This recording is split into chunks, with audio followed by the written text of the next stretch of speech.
It's about family, and that's what's so powerful about it.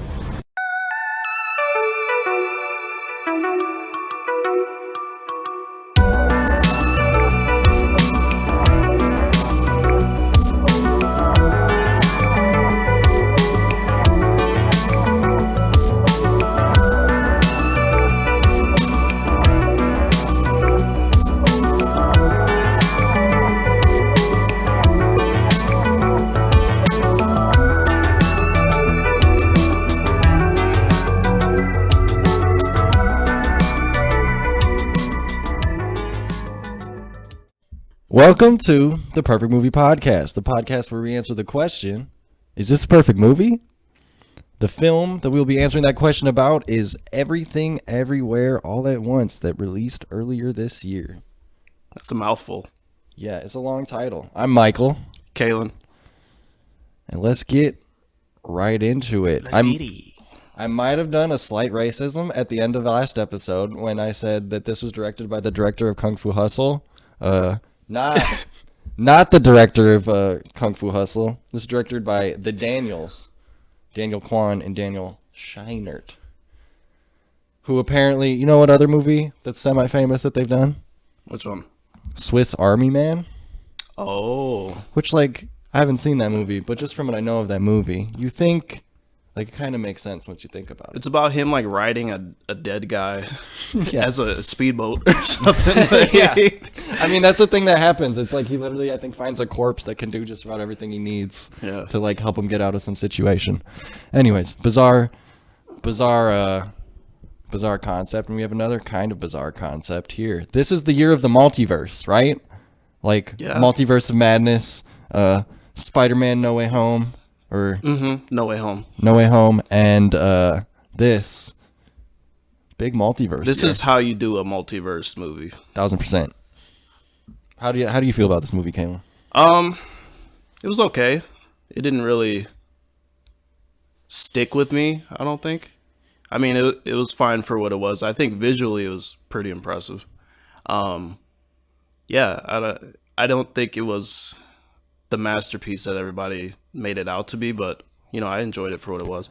You know what's interesting about the places like if you look on Rotten Tomatoes, this is one of those movies that crushes on Rotten Tomatoes. Yeah. It's got like 95% critic review and like 89% audience review, which is really, really high marks. And I think, like, I understand why this is a crowd pleaser, and just about everyone, like, it's hard to walk away from this movie and have a negative opinion on it. Which when your scale is fresh or rotten, that's how you end up at 95%. And, like, maybe, like, I don't know, people that, like, swear by Rotten Tomatoes as end all be all of, like, quality of films or, like, how they, you know, choose to view things. Right. Maybe that's the kind of the, it's a scale that doesn't work perfectly all the time to accurately depict. Like, I think I kind of agree with you. I think this is a really good movie. I don't think it was, this is a movie that got a lot of hype and buzz. And it was kind of a sleeper hit. Yeah, it was a sleeper. Like, it was crushing at festivals, and I can really imagine this movie. Like, by the time I've watched it, I know it's a multiverse movie, and there's kind of, but I can imagine if you're like in a festival scenario where you just like walked out of a movie about like some lady being sad about like a miscarriage or something, and then you walk into this, you're like, oh, this is fresh. This is a breath of fresh air. Some like grim French movie about death, and then you walk into here, and you're like, oh my god, this is amazing. I feel so great now. You know? Right. It is a feel good movie. It's not miserable. I mean, like I said, it's fine for what it was, and it's definitely like the concept is simple enough for people to understand, even though it is a multiverse movie and it's got all these like complex different scenes and like everything. Well, it's everything everywhere all at once, so it's all this shit happening and stuff. But it's like it's simple enough to where you get the concept, you understand the characters, you kind of like the characters too, and it's a good time. The thing is, Kalen, it's everything ever all at once, but really, it's a story about family. It's a story about family, Michael. You're right. I mean, it's the damn truth. It really is a story about family. And that is why it's connecting. This actually does pull one of my favorite tricks that like sci-fi can do, where they have like a really high level concept, but then they just use it to tie into a very core like emotional thing. Yeah. Whether it's a family, a lost love, whatever. Like, that's a trick that sci-fi can easily pull. Like, for example, there's this arc in Doctor Who that I watched. Well, basically, a character gets locked in to, like, protect the love of his life for, like, 10,000 years. Right. Or whatever. And he becomes this, like, mythical being. He's, like, you know, the centurion that's always with the lady or whatever, guarding the tomb for 1,000. And he becomes this, like, myth. And it becomes a real thing. Like, we already know these characters, but it allows the like love to like expand over millennias instead of a normal human lifetime. And like, this is love expanding across multiverses. Yeah. You know. Yeah.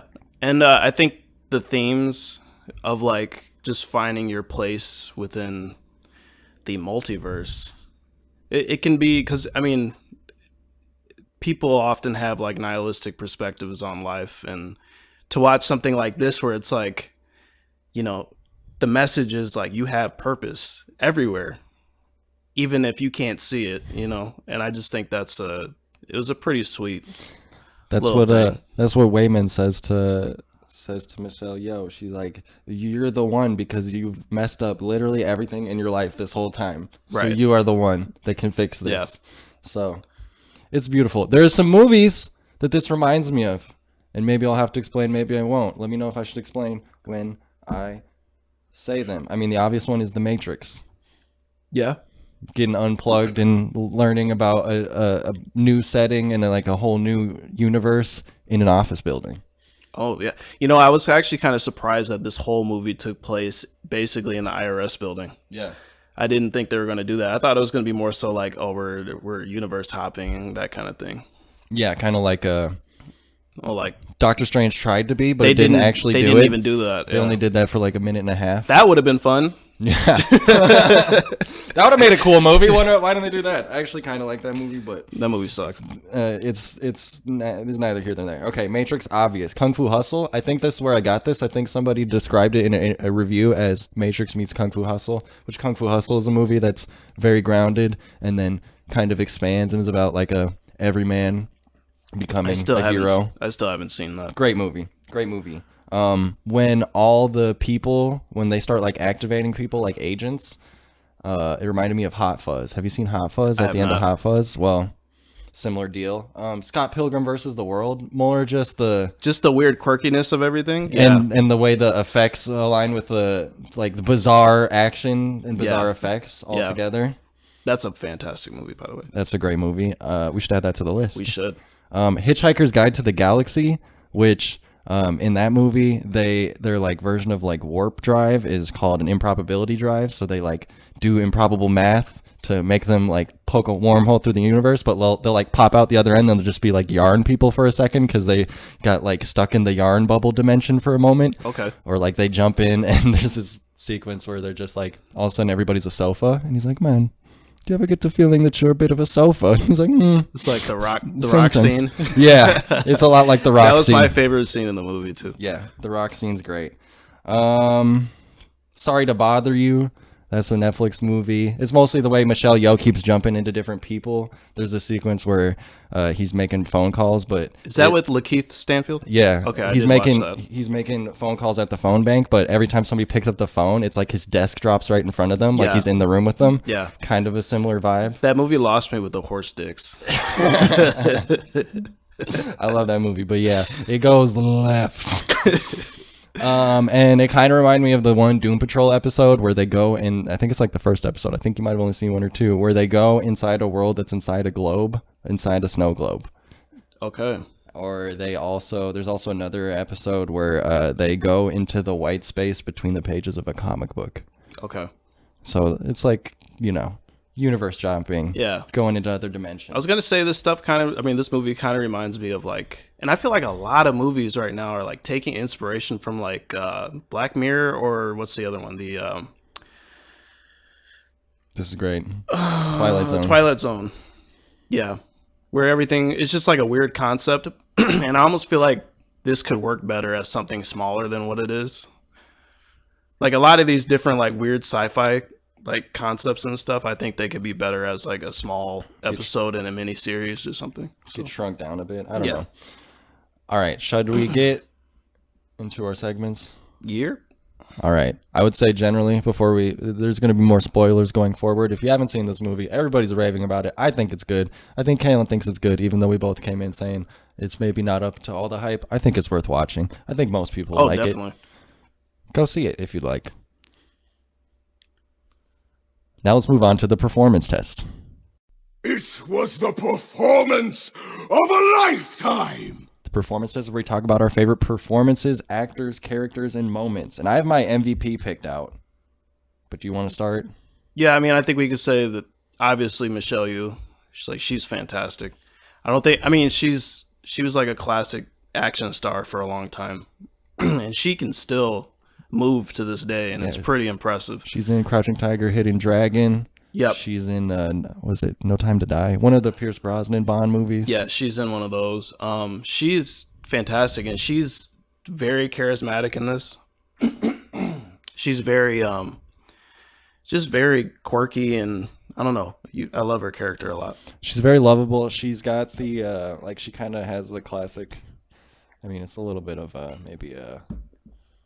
Stereotype. A stereotype where she's like got the like dragon mother kind of deal, or tiger mother, what do they call it, where she's like, just like don't get fat, the overbearing mom, where she's like kind of just always dissing her daughter, roasting the shit out of her. Yeah, it means she loves her, but she doesn't know how to express it in a way that doesn't feel like you're getting beat down. Right, very passive aggressive.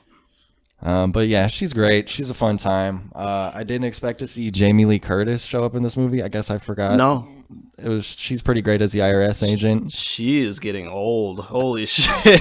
I think they added some roles to her. Probably, yeah. But I don't know. I saw her age more in this than I did in the Halloween movies. Death dies tonight. Wait, evil dies tonight. Evil dies tonight. Well, she's pretty fun in this. I didn't expect to see her. She's she's the Activia lady. Yeah. I didn't expect to see her in like being married to Michelle Yeoh. Yeah. That's probably the most fun when they have their little love arc with their sausage fingers in the hot dog dimension. Okay, so my MVP is Waymond Ke Huy Quan. Do you know where we've seen Ke Huy Quan? He's in The Goonies. He's in Indiana Jones. Yeah. He's Short Round in Temple of Doom, and he like disappeared from acting. Yeah. And then he came back with a banger. Like, what the hell? Yeah, and he's my MVP. I think it's obvious he's the exact type of character I like. The kind-hearted man that's just trying to do his dang best sometimes. Yeah. Very like Samwise Gamgee. He's the Samwise of this story. He's carrying the heart and soul. Yeah, and yeah, it's crazy to see him come back. I was watching this interview, and he was just talking about for years and years and years I was going for these Asian roles that would be like 1 or 2 pages, a couple lines. Yeah. And I wouldn't get them. Eventually I gave up, and he was helping do he was on the action team to do certain movies. He was part of the action team that did the original, the first X-Men 2000. So he does all the choreography himself and stuff? Yeah, well, he, not necessarily in this movie. He said he just was focused on acting. They had different choreographers, but yeah, he's martial arts trained. He knows all that stuff. That's awesome. And it's interesting just that he, is finally able to make a comeback. And maybe, I think there's a lot of talk of representation. Yeah. But I feel like oftentimes Asian people, I think it's often a black and white conversation, frankly. For sure. And I think it's... They're very limited to a certain genre where it's like you're either in a drama or a kung fu movie. Or you're in Shang-Chi and the Ten Rings. Yeah. Or Crazy Rich Asians. This is the Asian Black Panther movie, everybody. Yeah. Go watch it. Don't you feel so represented? Yeah, and I just am glad that hopefully in the future there's more roles like this, because this thing has been a pretty good hit. Yeah. And James Hong as well, another big Oriental actor. He was in the original Mortal Kombat. He was Shang Tsung, I believe, in the original Mortal Kombat. He's a great actor. This man's got so many credits. You know where he was born? Where? Minneapolis, Minnesota, baby. Hey, my guy. He's 93 years old. You know what you might have seen him from recently? He's Poe's dad in Kung Fu Panda. Oh, yeah. Wait, the goose or the I don't know, the noodle boss guy. Okay, the goose, because I know I watched the Kung Fu Panda recently where he found his real dad. Yeah, okay. And it was Maybe a I haven't panda seen the dad. sequels. Not his panda dad, his adoptive His father. goose dad. Okay. Yeah, Mr. Ping is his name. Stephanie Sue is Joy slash what'd she call her? Juby Chewbacca. I forget her alternate character's name, but she's really good. She plays her daughter. I haven't seen, like, I was looking at her IMDb. Not a lot of stuff that is like huge. Yeah, I was gonna say I think she's relatively new on the scene. And she's fantastic too. She's very acrobatic in this. A lot of movement and a lot of energy for all of her characters. You know what reminded me of Doom Patrol was the fact that the center of the universe was an everything bagel. Yeah. That's like a Doom Patrol concept where it's something very stupid becomes this very powerful thing. Yeah. Yeah. It's a fun sci-fi. It's a great movie, man. Actually, the more I think about it, the more I think I like it. But there was we'll get to it in Let the Hate Flow Through You. There's Jenny Slate shows up. She's just the lady with the dog. She's kind of look at her. You know what she looks like. Okay, yeah. She's John Ralphio's brother in Parks and Rec, or John Ralphio's sister in Parks and Recreation. Yeah. And I think she's got her own comedy series. Okay. There's an animatronic raccoon that's very good in this. Ratatouille or Ratatouille. that scene was great. Yeah, all based on Michelle Yeoh misremembering what animal is the star of Ratatouille. She's like, yeah, the movie with the raccoon, and he's marionetting him on his head. Raccoony. That's a great sequence. It's a pretty small cast though. Lots of extras, lots of fun extras that come in. Yeah. Get their ass beat. The star is the kung fu and the martial arts, and this is like a $25 million budget movie, which that's relatively low for this type of film. It's kicking $200 million movies ass in the multiverse concept. Yeah, and a lot more with it. It kicked a Marvel movie's ass. 2 of them. Yeah, I mean Marvel's been going downhill, but I mean, did you see She-Hulk twerking with Meg Thee Stallion? That's pretty funny. I saw a clip of that. I was like, this is the end of everything. Disney Plus, where great art goes to die. They were like, I saw an article where, I know we're getting off topic, but I saw an article where Marvel was saying, oh, we're bringing back Daredevil, but we're going to make him a light and funny character. And everybody was losing their fucking minds. Boo! They're like, why do you have Daredevil? He's like the most badass character ever. Why do you have him saying quippy jokes? And, it's whatever, man. I stopped watching those movies a long time ago. You guys should too. Yeah. Back to the movie. If we're going to talk about favorite scenes, I really love when we meet in the movie star universe.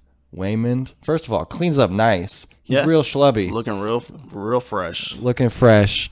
And he just has this talk about, like, she professes love to him, and he's like, no. Hold on. Like, you've screwed me before, basically. Like, yeah. And then he says, what does he say? In another universe, I would have been perfectly happy just doing laundry in Texas with you. Yeah. And it's like, my boy. Damn. Yeah, there's some heavy stuff in this. I mean, like, just the concept of life in general and being happy with who you are and being happy with what you have. I mean, we all struggle with that, We're literally wrestling with the concept of the meaning of life and finding meaning. Like, it doesn't get much heavier than that. Right. But it's all wrapped up in this, like, poppy bubbly package that's like a good time. Yeah. And you don't get drained by it. There wasn't a lot of explosions. I guarantee you at all the film festivals, there's another movie that was about the meaning of life. It was just some mopey white people being sad in, like, dreary gray conditions. And then I don't know. Like that, what was that movie with the guy that was, like, carrying the girl that had a sheep's head? I think it was called Sheep. I don't know. It sounds terrible. It was an A24 film. Yeah. And they found, like, a little girl in the woods with a sheep head or something. I was like, I'm never watching that. Ever. And everybody just looked sad and depressed. And they had this little sheep girl walking around with them. I was like, whatever theme this is supposed to be, I'm not with it, bro. Like sometimes they're good, but there is the subgenre of like indie film and indie horror that's like mopey whites learn lessons, and I just get so fucking tired of it eventually. That's what they should rename A24 Mopey Whites Learn Lessons Studio. I mean, truly, it gets tiring after a while. It's like, we get it. Or like, especially after watching Men. Holy shit! I was like, I need to cleanse my mind. And you know what? I tried to watch the Jeffrey Dahmer series on Netflix, and I turned it off after the first episode. I'm not watching this. It's so depressing. Like, there's enough of depressing shit in this world that I don't need to fill my mind with more of this shit. Right. And some of the families aren't happy about that. No, they're not. Off topic, but like, you know, I don't like the look of Netflix making big profit off of the trauma of real people. Yeah, real true crime stories. Like, they're fine, I think, in a documentary form because they're kind of informative. But like, actually seeing him do the atrocities that he did, like, I don't need to see that. Let's film that in 4K. You know? Let's film cutting dicks off and eating them in 4K. Lovely. Thanks, Netflix, for your... I'm gonna pay this extra $20 a month just for this. Like... I need that in UHD.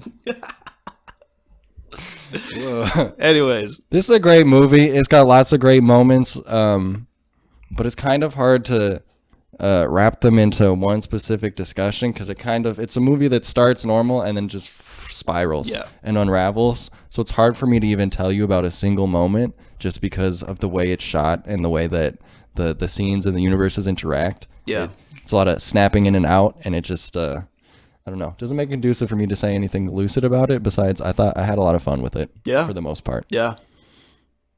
Shall we move along? Let's do it. To It's an Art Bro. What's this? It's an art project. Okay, I like it. Picasso. Yeah, that way. It's an Art Bro is where we talk about the specifics of the filmmaking process: sets, effects, lighting, framing, soundtrack, fight choreography, which is like very high intensity, highly skilled. They hired some guys, I'm forgetting their names, but they're like, you know, did like YouTube fight shorts. And they hired them on for this. Awesome. Which makes a lot of sense. There's a lot of talent on YouTube being used just for people doing their own fun thing, you know? Yeah. Maybe not. You can find some really great talent on those on YouTube and other, I don't know. There's more talent out there than in Hollywood, you know? There's a whole genre of YouTube that's just like dudes making fight videos for fun. Yeah. And they're very talented. So, I mean, why not give them a job? They're good at it. Yeah. So they came on board. Michelle Yeoh's skilled she's martial been doing artist it for a long time. Literally, Crouching Tiger, Hidden Dragons, like 1986. Was she in Kill Bill? I didn't see that on their credits, but it could be. You can run that up the rabbit hole. I don't think that was Michelle Yeoh. The woman that I'm thinking of doesn't look like Michelle Yeoh. There's someone else, I'm pretty sure. Okay, hold on. Let me just... Oh, okay.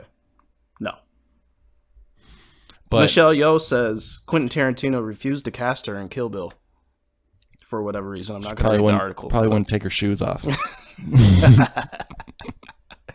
Quentin Tarantino was like, let me see those feet. Dude, the more I think about it, the more I'm like, did Quentin Tarantino just like, why are we all allowing him to just like put his fetish out in 4K? You know, like, he's got a foot fetish and he likes to say the N-word. Come on, people.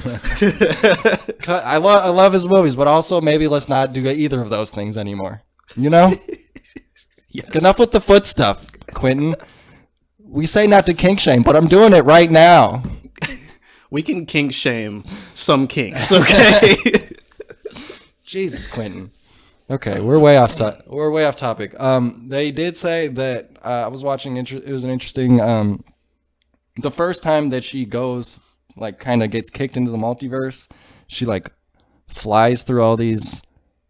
It's like this shot where she's like flying backwards, but it goes through like all these like vistas in the background. Yeah. And they said they had like LEDs on the side. They were trying to do just like a crude version of like, you know, the Star Wars panorama vision deal that they have. Okay. And then they green screened in the back, but it was so they get like the not 380, but like 180 effect where it was on when she's facing the camera.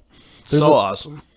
Or like they're just very imaginative with the fight scenes when the Joy shows up the first time, or Juju, whatever her name is. Juju Mama Boo Boo. I Yeah. don't know what her name is.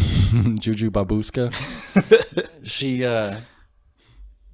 She like what's she doing? She like turns a man into like puts him in like a Mexican dress and starts dancing with them. Yeah. And she like pops the one guy's head, but it just turns into confetti. Yeah.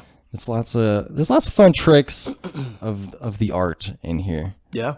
These guys also did music videos, the Daniels. Okay, so yeah, I can see that for sure. The one music video which you might have seen is "Get Out of Your Mind" by Lil Jon and DJ Snake. Oh, if you've ever seen that music video, that's a classic. That looks a lot like the action scenes in this.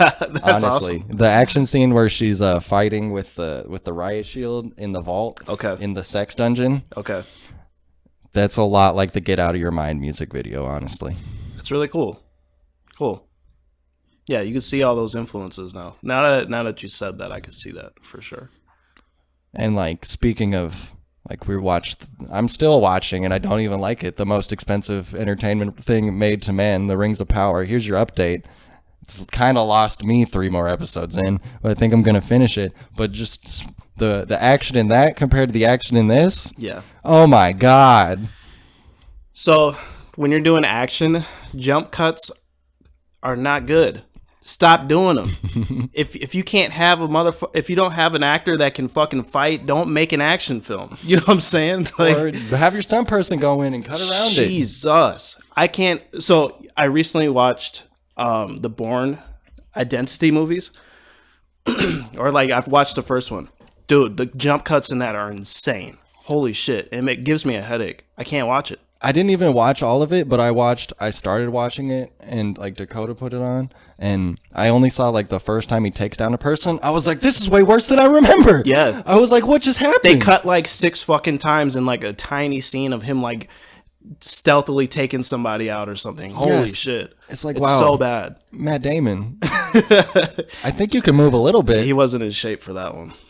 Man. So that compared to like The Raid or John Wick, even with these nice long shots, and even this too, where it's like you can see every single movement, and it's the camera is in a fixed position. It sometimes will cut around to get to a different angle or something, but like for the most part, it's usually like maybe 5 or 6 seconds of them just staying put, so you could just see all the action. It really draws you in. Ki Kwan was talking about there was the scene where he puts all the rocks in his fanny pack and is swinging it around. That's like a specific style that he's not used to doing. It's called like rope dart or something. And he had they were like, well, normally in these like Hong Kong action movies you have just about as much time as you need because that's the movie. You have 3 takes to get this right. And it's like this sequence where he's like, it's the last part where he's like I think he like swings it around his body and then his neck, and then he like kicks it at someone. And he said he did it first take, completely fucked it up, and then the directors are just sitting there like mouths open like, uh-oh, like this is gonna be rough. Second take, absolutely nails it. And like that's what you need to do, and that's what I think most directors, when they're making shitty action, are afraid of. They're like, we don't want to ask too much of these actors, we don't want to put them through this, we don't have the time, whatever it is. And it's just like, if you're gonna make that kind of movie, you gotta do it. You gotta do the work or make the plan. Well, I'm sure it's also more expensive to hire good choreographers in the first place. So I mean, like, say what you want about the Star Wars prequels, but like episode 3, the fight scenes were all long shots, no jump cuts. It was all choreography, and those are from the actual actors. Say what you want about Hayden Christensen, he killed it with the choreography. And I think that's what made the fight scenes for like actually stick with people, where people keep going back to those movies just for the fight scenes alone. It's like, any of those like old like Knights movies, like, or like even think of like what is his name? My name is Inigo Montoya. You killed my father. Prepare to die. The Princess Bride. Yeah, the Princess Bride. Like, that's a genuine like fight that is done in long takes. These actors had to learn the choreography, hit their marks, and do the damn thing. Yeah. And it's like, I don't know where we've lost this art. Like, we used to make 2.5-hour musicals where everybody had to learn each fucking step. Why can't we do 5-minute? I feel like the early 2000s was like, I don't know, that was just the time for jump cuts. I feel like that was like a stylistic choice that they made to make it seem more intense, but it wasn't effective in what it was doing. I'm sure people watched those back then and were like, well, this is pretty badass. It doesn't work with me. Personally. There's a scene from Taken where they cut like 6 times just to show Liam Neeson jump over a fence. Like, that should be a one-take shot. But if I'm sorry, I don't mean to cut you off, but if you watch like these Indonesian action films, like the Raid films, there's another film on Netflix called The Night Comes for Us or something, but it's with this actor. His name is Iko Uwais. Amazing choreographer. And it's just like high octane action, but it's all long shot choreography, and it's amazing. And I see a lot of these directors now, like especially with these action films. I think John Wick 3 used some of the Raid actors, and so they're seeing these Indonesian action films and seeing like the Raid is probably one of the greatest action films ever made, purely from the way it was shot.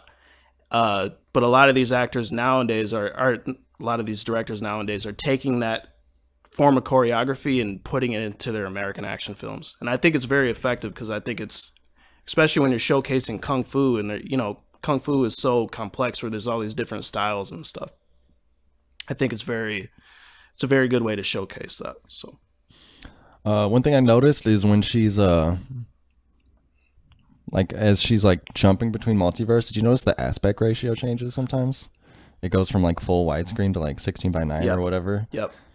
It's a trick that seems to be more popular. It seems to be happening a lot now, where like movies will like bleed between aspect ratios. You know what movie did that recently that was fucking awful? What? The Eternals.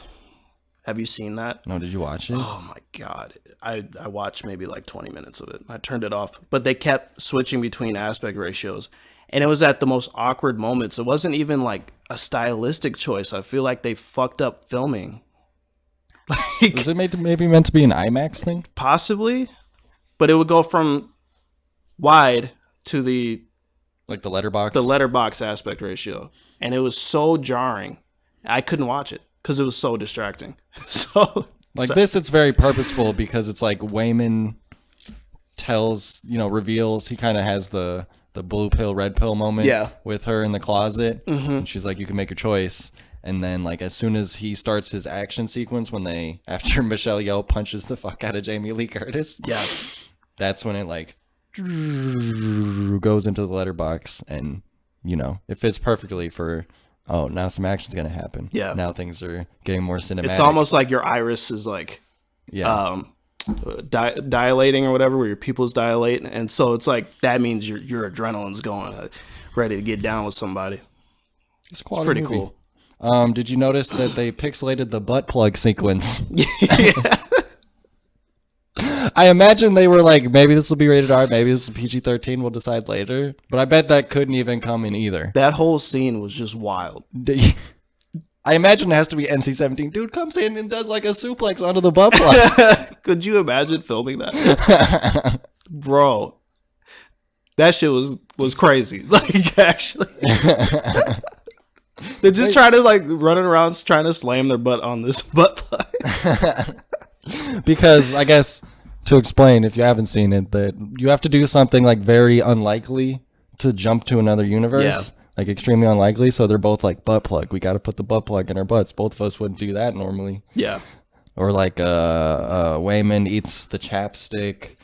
Michelle Yeoh has to profess her love to Jamie Lee Curtis. Yeah. Something really weird to trigger that memory or that whatever that Why universe is she drinking all that soda? with. Mom, that's not that weird. Or what was it like? What it had to do with her voice? Because in that one universe, she could sing very well. She had to do something to trigger that. Yeah. That other universe or whatever. Yeah. Anyways, you got to do something weird. So. It's a very well made movie. It's only 25 mil. You don't really see the seam show, despite there's being lots of action, lots of effect shots. Yeah. It's well made, well directed. I hope these guys get a bigger budget, do something even cooler and weirder ahead. And I love that this was like a multiverse concept and it had nothing to do with Marvel or superheroes. It was just its own thing, and I think that's what made it special, you know? That's what allowed them to actually do interesting things in a multiverse. Yeah. Instead of like pizza is ball shaped. Right. Which is the thing in Doctor Strange. And right. Red means green and green means red. Like red means go and green means stop. Yeah. Whoa, what a concept. These writers, man, just genius. Oh, are we in another universe? I can't read the signs. Look, everything is, you know, people are wearing all black in this universe. Oh, man. When you're not limited by an IP, you can do many different things. And I think, you know, that's the route to go. People need to stop being or these studios need to stop being so afraid to drop some money on a project that's not Star Wars. Here's the problem. Disney owns everything now, and all they want to do is eat their own ass. Yeah. All they want to do is fucking... That was a disgusting descriptor, but that's how I feel about this Pinocchio movie. Oh, isn't that with Tom Hanks? Where it's just like we're literally just doing Pinocchio beat by beat, but in like live action kind of, but with like a shitty CGI Pinocchio that looks just like the cartoon Pinocchio that's doing all the exact same things. Like, why wouldn't you do something imaginative? Guillermo del Toro is putting out a Pinocchio that I imagine is going to be. Isn't that a claymation film? I think so. Pinocchio is now part of the reason is Pinocchio is now in the common domain. The trademark has ran out on it. It's been and that looks interesting. I saw the trailer for that, and that looks really cool. The art style is amazing. Or how about Black Fish Lady, Black Little Mermaid? Oh, Black Mermaid. People are so mad. Have you seen the little video of the white girl that's like, she looks over at her mom and she's like, I think that's Whitney Houston. Oh, oh no. No. You haven't seen that one. Bro, what? People are so mad about that. It's so funny to me. But it's okay because, you know, they can depict Jesus as white all the time and nobody bats an eye. White Jesus. Not real. No. Not real. Put him in the pantheon of fake icons. Or gods of Egypt. Gods of Egypt. It's a bunch of white guys in Egypt, bro. Stop it. Tough. I think Billy Zane's in that movie. I don't know. I don't care who's. Is that the guy from Clash of the Titans? No, I think Sam Worthington might be in it. No, Billy Zane is Rose's asshole husband in Titanic. Oh yeah. Billy Zane. I think bald Billy Zane is in that movie. Oh, he should have kept his hair. I don't think he had a choice. I think it's one of those deals. This movie sucked. Okay, moving on. All right, let's move along to Let the Hate Flow Through You, where we air our annoyances and our complaints. Good. Use your aggressive feelings, boy. Let the hate flow through you. I think it dragged a bit towards the end. You know what I wrote about 40 minutes in? I was like, feels like it might be your favorite movie if your brain was melted on TikTok. Okay. And it was more like I just was starting to lose it when in the action scene where Wayman is basically unveiling the whole plot to him and it keeps to Michelle Yeoh and it keeps getting interrupted to do action and then he goes to more explaining and then action and then more explaining and then action and then more explaining and I was kind of like I'm cooked on this. Yeah, that whole sequence where they're on the escalator when they're fighting on the escalator and she's like hitting every person and then it shows that like the effects it has on the other universes or whatever. I was like, okay, we get it. After like the fourth person she did it to. Well, there was like a whole nother 6 that they were like, nope, can't do it for them. Yeah, I was like, okay. And then the conversation with her daughter at the end, I was like, okay, it's cute. Let's wrap it up. That's the parts that I actually liked mostly. It was like the first half that I was like, oh my God, this is kind of like ADD. And like I kind of am like, just like can't. Yeah. can't take it all in. It feels like a lot of it was necessary to get to the point where they get at the end, and some of the emotional stuff that does work for me. Like, I did like the part with their daughter. I did like the part where Wayman, he's like, y'all, I think you always thought I was weak because I wouldn't like fight with anger, but I fight with love. Yeah. That deal. I thought that was really great. I think Michelle Yeoh I do like that Michelle Yeoh has the whole thing where she basically outs her sister to grandpa, or outs her daughter to grandpa. Oh, so I don't think we brought up this part, but her daughter is gay, and so Michelle Yeoh's character was it that she didn't want her girlfriend to come around when the grandpa was there, or she introduced her as her friend and not her girlfriend? Yeah, I think they were trying to see if she could come to the New Year celebration. Yeah, and she wasn't given a straight answer. And then, when she introduced the girlfriend to the grandpa, she was like, this is her very good friend. Yeah. And I like that because that's a real life thing. That happens. I'm sure that happens quite often. So everybody's got that. Everybody's got that relative. They're like, well, they're just going to die ignorant at this point. Yeah. Like we can't help you. It was a different time. But I like that she comes back and she does that, and her daughter's still mad. I thought that was important. I felt like it would be too easy and not a sincere like interrogation of that subject for her to be like, oh, thank you for doing that. That she was still mad and like, I just need you to stop controlling things is basically like her ultimate point. Basically, like, I can't see you anymore just because it's getting to be too much for me to handle mentally. And like, if the conversation felt very real, and so it was warranted. I just think could have cut it down a little bit. Yeah. It is a movie that is, it's on a bit long. For me, it felt like the first half was real long, and then I was onto it for the rest of it. But in the first half, it was the reverse of that meme. They didn't have me in the first half, not gonna lie. I was not that into it. Really, I don't have too many other complaints. The movie is a good time.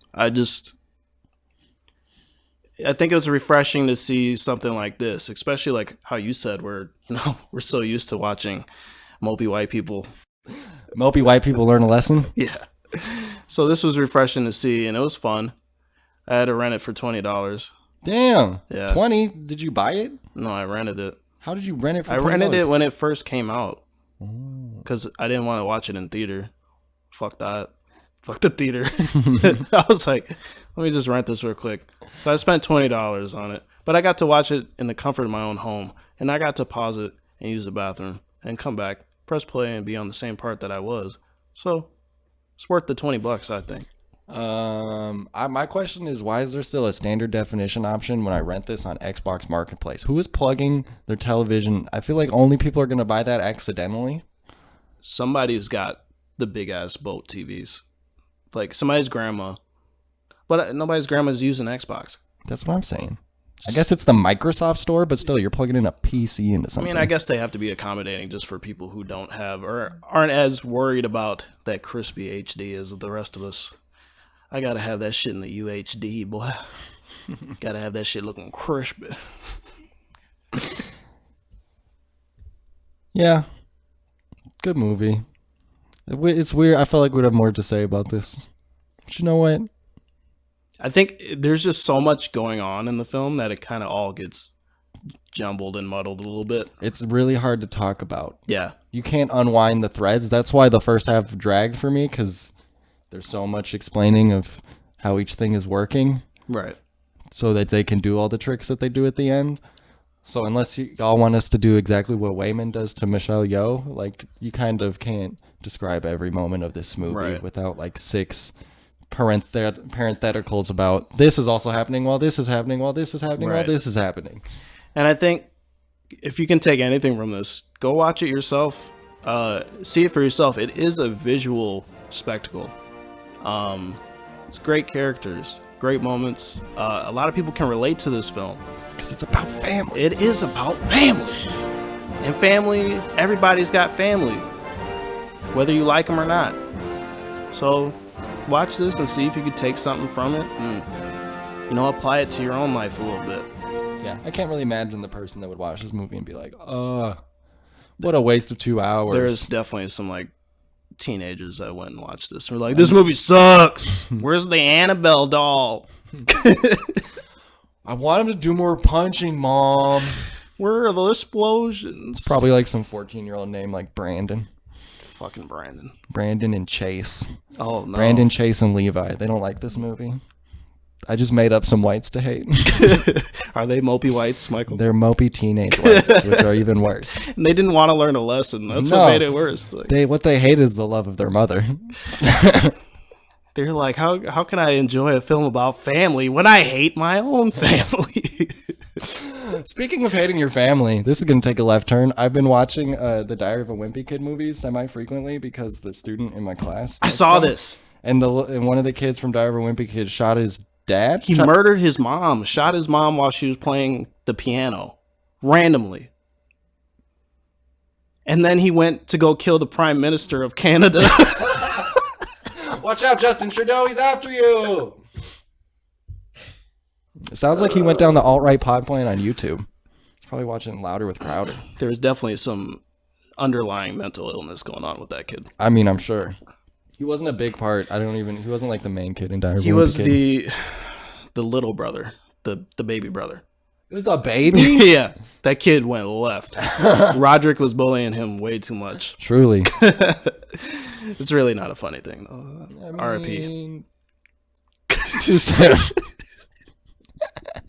Anyways, go watch Jeffrey Dahmer. Go watch the Dahmer series on Netflix. You guys will love it. You guys will fucking like it. You violent, sick people. It had great characters, great moments. I love the part where he murdered the black man.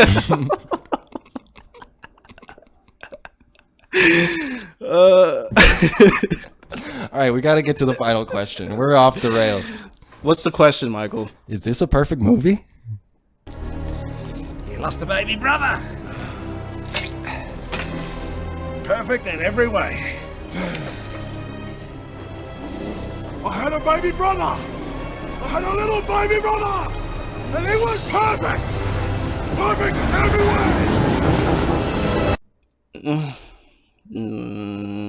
way!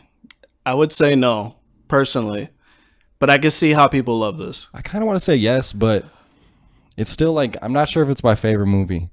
Does this go in purgatory too? I don't want this to be a cop-out either. I don't want to do purgatory every time. But this movie, especially because it's brand new. I just think that, like, in order for it to be a perfect movie, it has to stick with you in some type of way. And I saw it yesterday, so I can't really determine if it stuck with me. And it's like, I watched this semi-recently, and I still remember it, but it's like, nothing really stuck with me. Maybe the rock scene, I really liked that because it was just so interesting. It kind of looked like the whole scene kind of looked with the text bubbles. It kind of looked like a greeting card or something. It was really sweet and it was a great moment. But there's just, the music didn't really like stick with me. Like, you have to think of all these different concepts that go into a perfect movie. I think the rock scene is a 2001 homage. Space Odyssey? Yeah. Isn't there a scene where it's just like empty rocks? There's a lot of that in that movie. I don't know. Maybe not. Maybe I'm thinking of There's a lot of apes. I remember the apes part. Okay. Well, I'll go with you because this is not. It has to be universal. I'm like slight yes. I'm like at like 40% yes, 60% no. So if you're all the way no, say no. I think we can put this in the purgatory slot. I feel like it's too much of a cop out. We already put one in there. Okay. I think we need to send it down just for strictly scheduling purposes. If we'd watched this 3 weeks ago, but we can't do back-to-back purgatory movies. No, we can't. We can't. So, okay, so no, it's not. Not a perfect movie, but it's still an enjoyable movie. It's great, though. Yeah. And I think everybody should at least go see it at least once. If for nothing else, but to see an original concept made by some talented directors with all mostly Asian cast, and so that Hollywood can see the numbers and say, this movie did numbies. Let's make more stuff like this. Yeah. That can either be a good or a bad thing. It's true. They might learn the wrong lesson. They do that quite often, where they're like, wait, people like R-rated horror superhero movies? Like, people watch Deadpool? Let's make The Suicide Squad. Deadpool, Logan, Suicide Squad. They like blood in their superhero movies. They like cussing, the F word. Look at these graphs. All right. Have a good time. We'll see you next week. Hold on. So this wraps up our 2022 catch up. Maybe not wrapped up, but we might have to come back around in 2023 to snag some strays. Some leftovers. Okay. Because nothing's happening in January. No. And I don't think I want to do another series of bad movies if we're doing No Good Movie in November. Yeah. So I think maybe we'll do more 2022 catch up come January. Okay. Seems like a good time to look back. Maybe we'll do a top 10 list sometime down the... Sure. Anyways, so October. October is our Halloween specials. We are doing all horror movies all October to get ready for the spooktacular Halloween. So yeah, look forward to that. It should be fun. We both love horror, so it'll be fun for us too. So look forward to our first double feature. Yeah. Which will be Child's Play, i.e. the Chucky movie, and Scream. 2 slashers. 2 slashers, but they're a little tongue-in-cheek. They're a little funny. 2 slashers, 1 cup. Ooh. Anyways, y'all have a beautiful week. We will see you next week. See ya. Bye.